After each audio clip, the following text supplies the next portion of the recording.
Gara, oh. Ganda, no? Wala pang bapping. Wala pang detail yan. Ganda manak mo nito. Pasado na to. Release mo na to. Ano pangalan ng bumili? Sir Henry. Sir Henry, ganda ng unit mo, sir. Kailan to release? Pagka-detail siguro bukas, mga 2 or 3 days. Pakuha na natin. Okay na. Gara nito. Mainam! Ang ganda! Kapag ka sobrang lamig ng engine mo, nagsi-66 ka 70, sobrang lumalamig lalo yung aircon.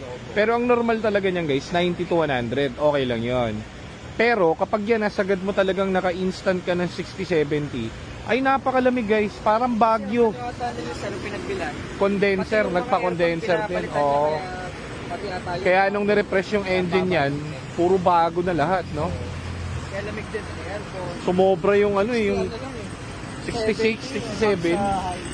Stable na stable eh. Ganda.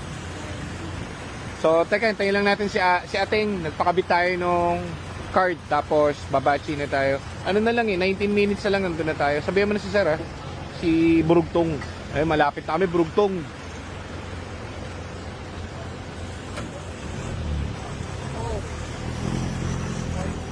Yan dyan oh, pwede dyan oh.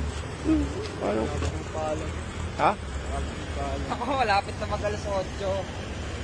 Alas 8 na dyan. Tayo sa'yo. Kunin pa nga natin yung target natin. Hirap yan, putang. Baka mangisay ka dun ha. Pabuyaw pala ito eh. Bilayo. Dapat makuha dyan. Pag di natin makuha, hindi tayo kakain. Pag di natin na, pag yung karag-karag, puto hindi tayo kakain dyan. Kainin mo, 1 day old yun. Tigisa kayo, 1 day old, paghatian nyo. Bali, may ulam naman sa grahe eh. Ay, tira pa din. Kaya nga, tiis-tiis muna pagka gano'n. Oo, maakot.